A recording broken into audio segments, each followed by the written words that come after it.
A iconografia e a cultura, como ponto de partida na busca de sentidos, fazem a mediação entre o mundo contemporâneo e as dinâmicas sociais nas relações que se estabelecem.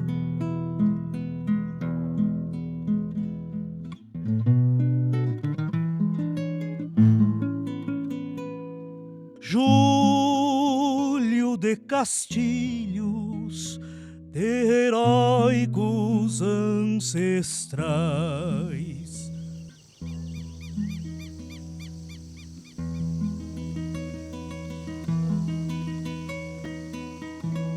As culturas locais vêm sendo valorizadas como um fenômeno que, mediante os símbolos e suas representações, auxiliam na transformação do sistema social, num constante processo de produções de significados capazes de manter ou modificar maneiras de viver, ideias e valores.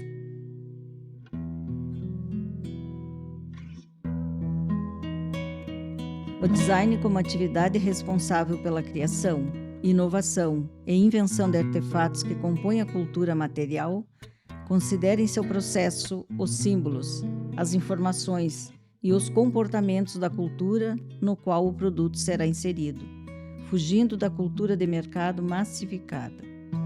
Os designers buscam na iconografia das diferentes culturas a inspiração para o desenvolvimento dos seus projetos, por meio da decodificação dos ícones encontrados na região, inserindo no mercado produtos com identidade. Decodificar nos produtos é um desafio a ser cumprido se queremos inserir a identidade nos produtos.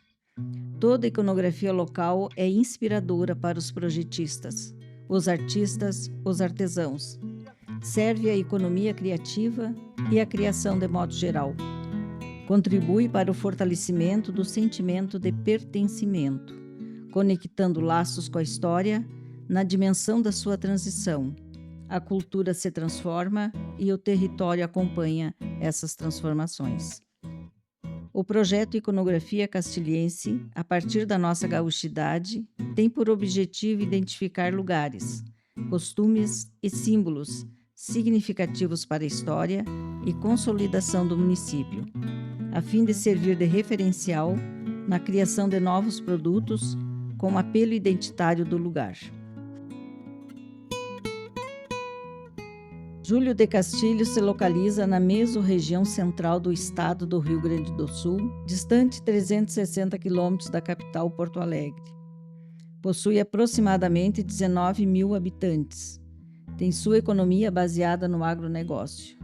Sua história remonta ao tempo em que seu solo era somente a natureza exuberante na imensidão dos seus campos sob o manto de um céu azul que os protegia. Está inserido nos biomas Mata Atlântica e Pampa. No início de sua formação, os únicos habitantes eram os indígenas. O homem branco não havia chegado a estes confins do território brasileiro. Por volta de 1600, chegam ao extremo sul do Brasil os primeiros homens brancos, que eram os padres jesuítas da Companhia de Jesus, tutelados pela coroa espanhola para converter os nativos à religião cristã. Da organização das aldeias surge Natividade, nas mediações do atual município de Pinhal Grande. Mas com a chegada dos bandeirantes, vindos do centro do Brasil colonial, para capturar os indígenas e escravizá-los, acabou a paz em Natividade, e os indígenas desertaram para as bandas orientais pelo rio Uruguai. Passado algum tempo, os bandeirantes deixaram o sul do território brasileiro. Os indígenas retornam para suas terras, encontrando em abundância o gado que havia sido abandonado na fuga. Os indígenas e os padres jesuítas reorganizam as comunidades conhecidas como os 7 povos das missões e fundaram as estâncias para cuidarem do gado. Em 1801, os portugueses da região de Santa Maria, Rio Grande do Sul, resolveram atacar as terras que vai desde o atual município de Júlio de Castilhos aos 7 povos das missões, que pertencia à Espanha, e saíram vitoriosos. O historiador castilhense Firmino Costa nos relata que essa investida ficou conhecida como a Conquista das Missões, e com ela o território conquistado passa a ser da coroa portuguesa, o que desperta o interesse do governo central do Brasil em ocupar esses vastos campos para desenvolver e proteger das investidas estrangeiras.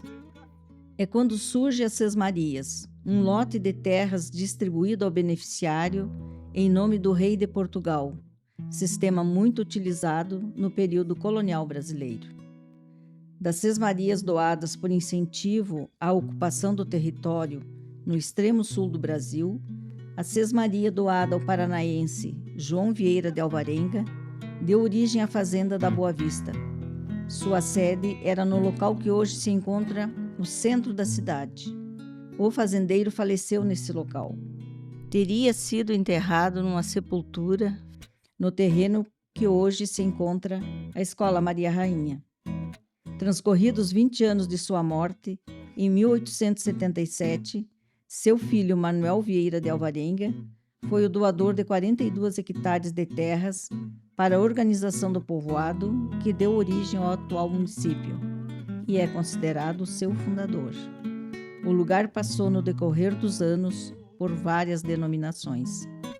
Povo Novo, 1880, Freguesia de Nossa Senhora da Piedade do Povo Novo, 1883, Nossa Senhora da Piedade de Vila Rica, 1885, Freguesia de Vila Rica, 1886, mas conhecida e chamada somente de Vila Rica, politicamente emancipada em 14 de julho de 1891 e em setembro do mesmo ano tornou-se município, em homenagem a um dos seus ilustres filhos, o político castilhense Dr. Júlio Prates de Castilhos.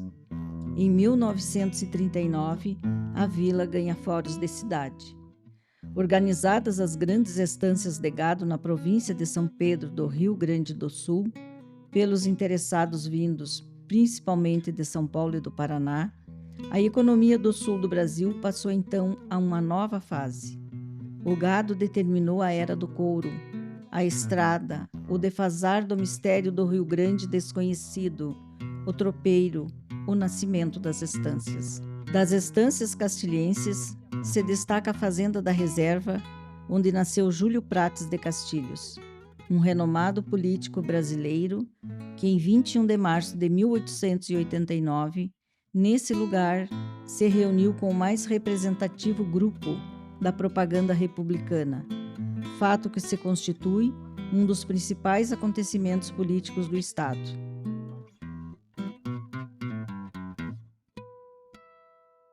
No local histórico denominado de Capão da Convenção, se encontra o monumento à Convenção da Reserva, sendo um dos pontos turísticos do município.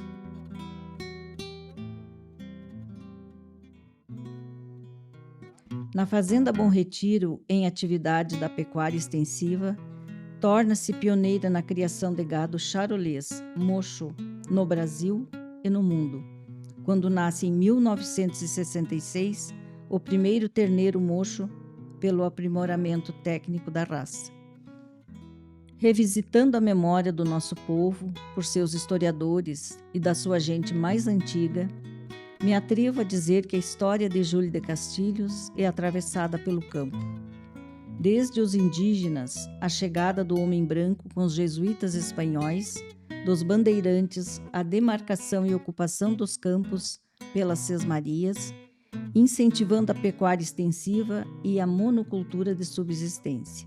Da mesma forma como acontecia no extremo sul, na província de São Pedro, do Rio Grande do Sul, que se desenvolveu e consolidou sua economia nas patas dos cavalos.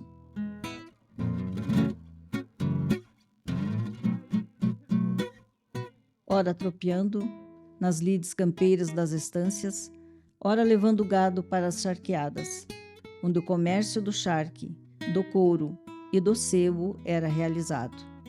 Além dos tropeiros, temos o comércio de mula e mantimentos, como açúcar, oriundos da região central do país. Os viajantes que por aqui passavam, paravam para descansar na Fazenda Boa Vista de João Vieira de Alvarenga. de modo que o desenvolvimento e a consolidação da economia na província de São Pedro, do Rio Grande do Sul, se entrelaçam com a de Povo Novo, mais tarde, município de Vila Rica. A importância do cavalo como meio de transporte rural e urbano pode ter motivado o apego do homem a esse animal. A literatura faz referência ao gaúcho, peão campeiro, lhe conferindo, além da altivez, destemido e com amor pelo cavalo, apegado aos seus ideais de identidade e pertencimento à sua terra, sem medir esforços para defendê-la. Exalta-se o companheirismo com o animal que forma na parceria homem mais cavalo, no imaginário humano, um centauro das coxilhas. Nos legaram também premiados atletas das rédeas em diferentes modalidades e eventos. Entre esses, o legado histórico de Daniel Teixeira, com o freio de ouro. O gaúcho tem respeito pelo cavalo.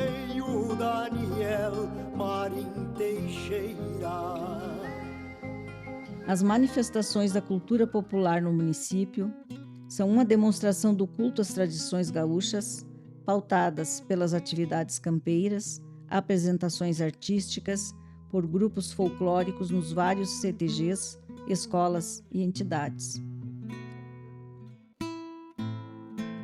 A cidade conta ainda com os centenários Clube Literário Félix da Cunha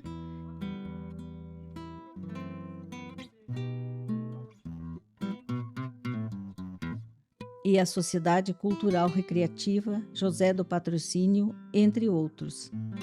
A cultura já tinha um lugar privilegiado na história de Vila Rica, marcada pelos eventos do Teatro Municipal, onde hoje se encontra o Centro Cultural Álvaro Pinto.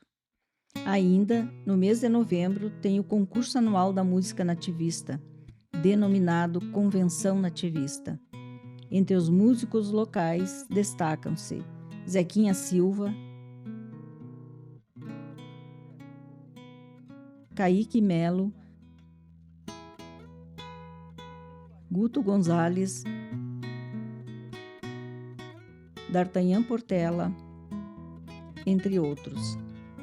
Esta terra tem poetas como Aureliano Figueiredo Pinto, Zé Cabral, a poetisa Leanida dos Santos Freitas, o declamador Roberto Oliveira da Rosa, o compositor nativista Juliano Santos, o artista plástico Luiz Gonzaga Melo Gomes, o jornalista e roteirista Teilo Diniz, Paulo Mendes, o artista autodidata Rogério Bertoldo, com suas majestosas obras no Jardim das Esculturas, que são um verdadeiro convite a desfrutar da natureza e conhecer a essência das suas criações.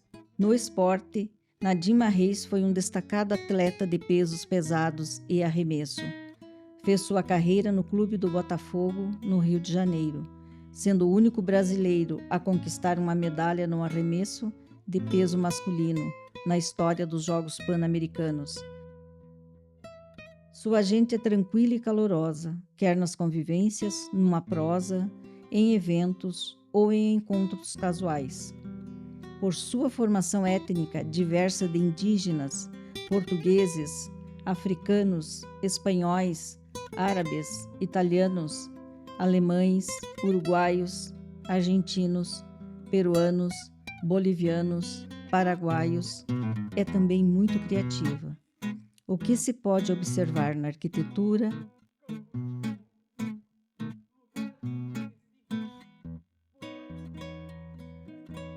na gastronomia, nas artes, nas manifestações religiosas. Aqui é uma terra de bravos por sua história, coragem, dedicação e trabalho.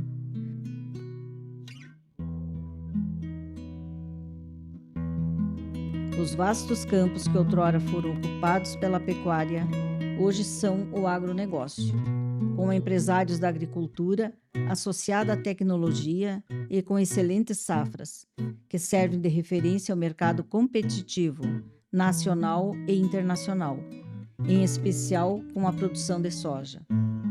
Nesse cenário, se destaca o empresariado feminino, no engajamento, alavancando os negócios. Surge o canto deste povo, ecoando nas coxilhas, é no verde das pastagens, no dourado dos trigais. Nos campos ou na cidade, o povo de Júlio de Castilhos se renova a cada ano, sob a égide da liberdade, do respeito, da convivência, do trabalho.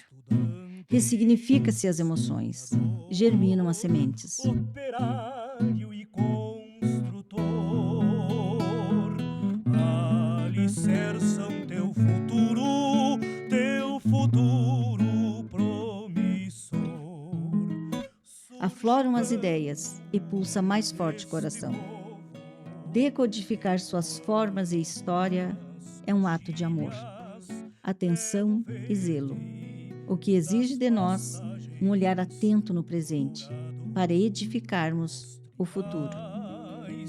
Que viceja um povo novo, sustentando ideais.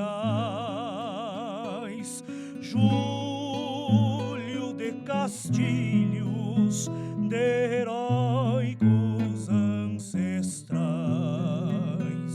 Júlio de Castilhos, de heróicos ancestrais.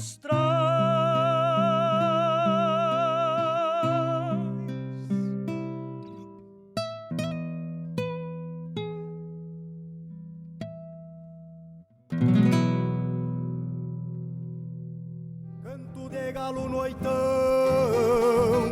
tem o tom deste meu chão, nesta aquarela porreada, um potro pateando os ferros, corcoviando campo afora, um quero entonado, ferro preto da espora, um mate bem espumado antes do romper da aurora.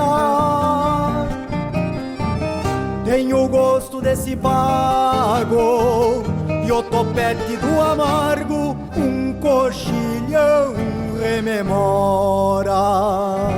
São estas coisas para mim, nas cores, jeitos, perfumes, que trazem dentro de si a diferença do lume.